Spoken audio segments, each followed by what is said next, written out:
The news hit social media before sunrise. Super Bowl champion Arthur Jones dead at 39. Former teammates couldn't believe it. Messages from Baltimore rolled in within minutes, words like heartbreaking and unreal filling the feed. Syracuse University, his alma mater, posted a statement mourning the loss of a tremendous player and even better person. The shock spread far beyond football. Within hours, tributes poured from both locker rooms and octagons. His brothers, UFC champion John Jones and fellow NFL player Chandler Jones, went silent at first, their grief felt through the quiet. Later, John spoke of celebrating his brother's life, not just mourning his death. Still, one question lingered everywhere. How could a man who looked so strong, so full of life, be gone so suddenly? Reports quickly suggested underlying medical complications might have played a role. To understand that, we need to go back to the body that built his name and the punishment it once endured. Arthur Willis Jones III grew up in Endicott, New York, part of a tight-knit family already known for its athletic drive. At Union Endicott High, he dominated both football and wrestling, winning state titles and drawing early attention for his combination of power and agility. At Syracuse University, that promise exploded. He became one of the Big East's best defenders, earning back-to-back first-team honors by his senior year. Scouts admired his work ethic as much as his size, 6'3", 300 pounds, and relentless on every snap. In 2010, his dream clicked to reality. The Baltimore Ravens drafted him in the 5th round, and by 2012, he was part of their famously tough defense, gritty, disciplined, and built for January games. That season, he recorded 4.5 sacks, helped push Baltimore to Super Bowl XL7, and even sacked San Francisco's Colin Kaepernick on football's biggest stage. When the confetti fell, Arthur Jones lifted the Lombardi Trophy high, a champion at just 26. The next year was his best as a pro. More starts, more responsibility, another 4 sacks. By then, Baltimore's coaches called him a quiet anchor, reliable every week. That consistency earned him a deal worth more than $30 million with the Indianapolis Colts. It was the kind of contract that secures a future, proof that years of unseen labor had finally paid off. But football's fortune is fragile. Within a season, the wear began showing. He injured an ankle, then a groin, then a shoulder. Each comeback seemed to demand more from a body already overworked. Rehab became routine, tape and painkillers a daily ritual. By 2015, he missed an entire year. Then came the suspension, 4 games for violating the league's policy on performance-enhancing drugs. Publicly, people questioned his choices. Privately, some wondered if the real story was desperation to heal faster, to stay relevant, to keep playing. In 2016, he returned briefly, still powerful but slower, less flexible. After another injury, Indianapolis released him. In 2017, Washington signed him for a single game before he landed on injured reserve again, this time with a dislocated shoulder. That was the end. He quietly retired, leaving behind solid career numbers: 173 tackles, 10 sacks, but an even louder question about what those 7 years had cost him. Behind the highlight reels, his body had been taking hits long before the crowd noticed. Every blocked lineman, every pileup, every early morning lift chipped away at something deeper. Those collisions, multiplied over years, can leave hidden damage, especially for players of his size. And that's where Arthur's story turns from football triumph to a silent medical struggle still not entirely understood. When reports hinted that Arthur Jones might have suffered complications from an existing medical condition, attention shifted from the field to the heart, literally. Some of the earliest speculation centered on cardiovascular issues, the same type that silently threatened many former linemen. Studies show that large frame athletes, particularly those who maintain high body mass through playing careers, face higher risk for cardiac arrest even years after retirement. It's a risk built quietly over time, through weight gain meant for performance, sleep apnea from years of mass loading, and blood pressure strain that never fully subsides. Arthur fit the prototype of modern defensive tackles: big, explosive, and durable, through pain. But endurance in football doesn't always mean health in life. Linemen train to absorb contact, not necessarily to sustain long-term cardiovascular balance. By the time most retire, their muscle mass has shifted, their arteries hardened by both size and diet demands. For some, underlying conditions stay hidden until it's too late. Medical researchers have pushed for routine heart screening in professional sports for years, but implementation remains uneven. In the NFL, preseason physicals test for fitness more than vulnerability. Team doctors can clear a player for action without detailed imaging that might reveal early signs of heart disease or rhythm irregularities. And when those athletes leave the league, ongoing care is voluntary, often paid out of pocket. Arthur spent multiple stints on injured reserve.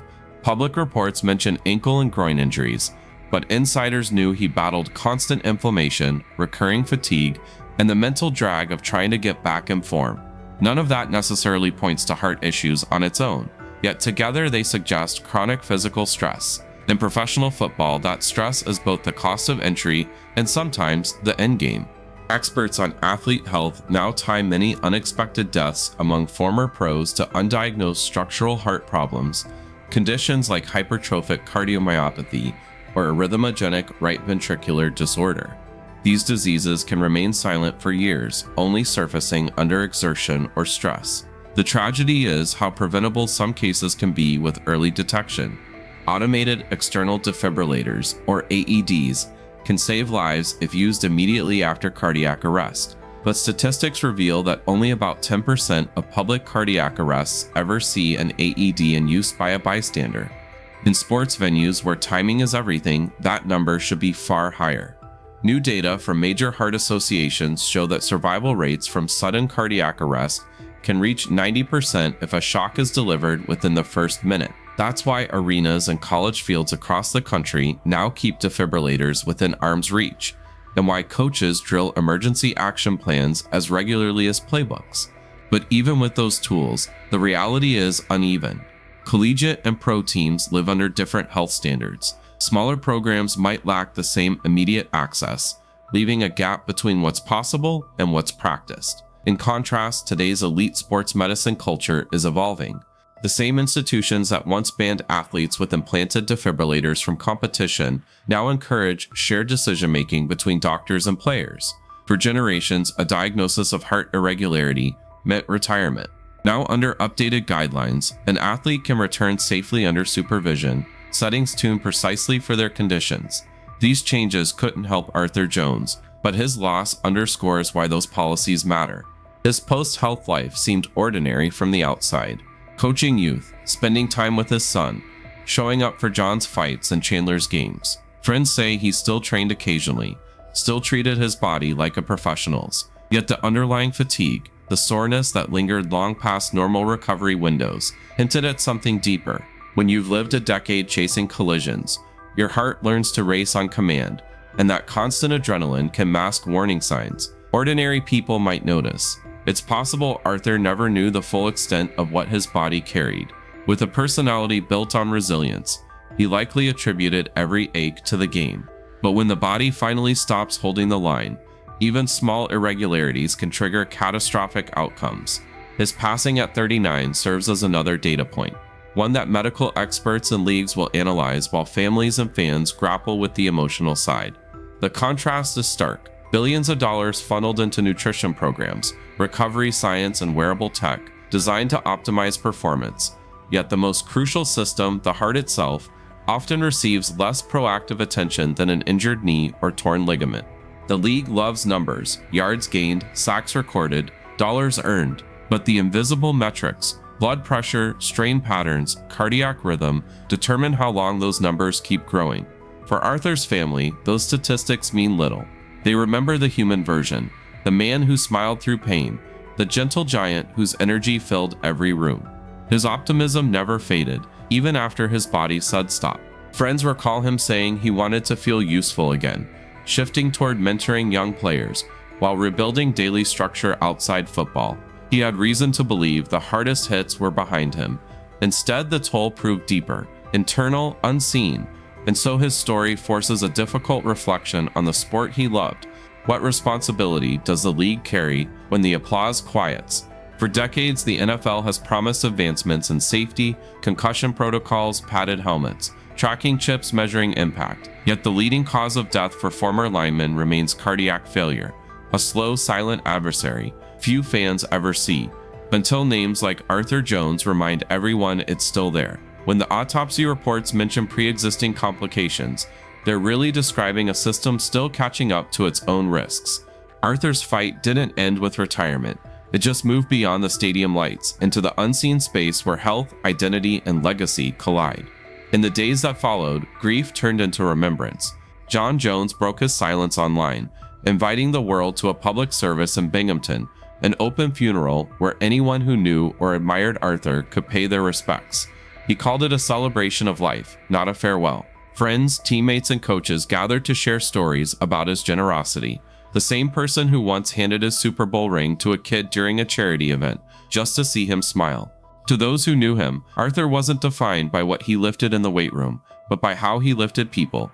He'd always been the quiet brother, proud of Jon's world titles and Chandler's success, happy to stay in the background.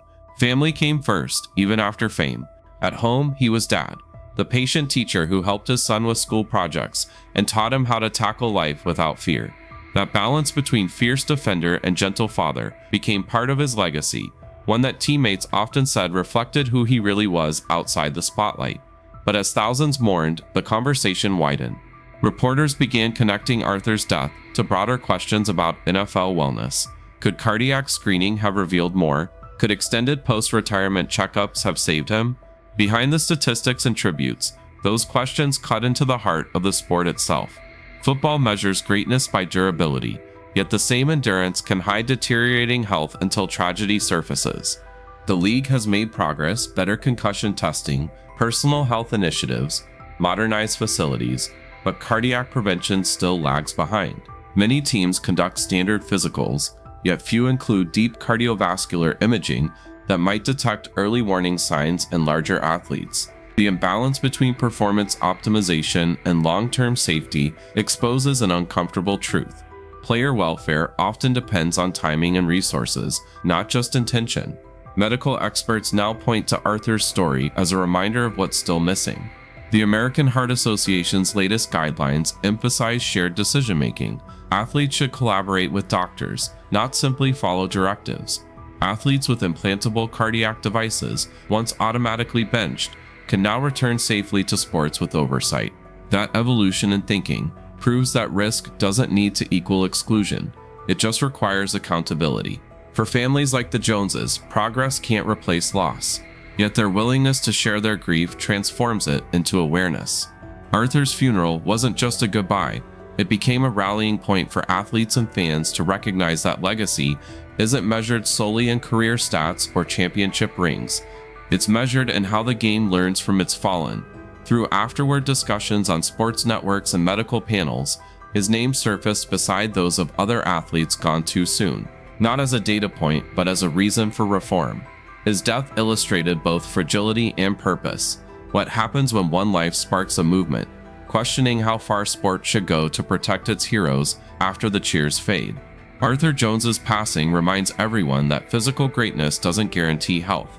Even the strongest competitors can face unseen battles their bodies quietly fight until they can't anymore. His life showed dedication and resilience. His death exposes the urgency for deeper care in the sport that defined him. The NFL can track every inch of a field, every hit in real time, yet the most important metric, heart health, still hides beneath the pads. Arthur's story forces that conversation forward, from team facilities to league offices, challenging the meaning of player safety in a billion-dollar industry built on physical risk. For fans, his legacy brings perspective. Behind every snap is a human being managing pressures we rarely see. His tragedy calls for empathy, awareness, and accountability, values the sport must carry beyond game day. If you want to see how leagues are reinventing their health protocols after similar tragedies, watch our next episode. Subscribe for more stories where business, science, and humanity meet on the field and far beyond it.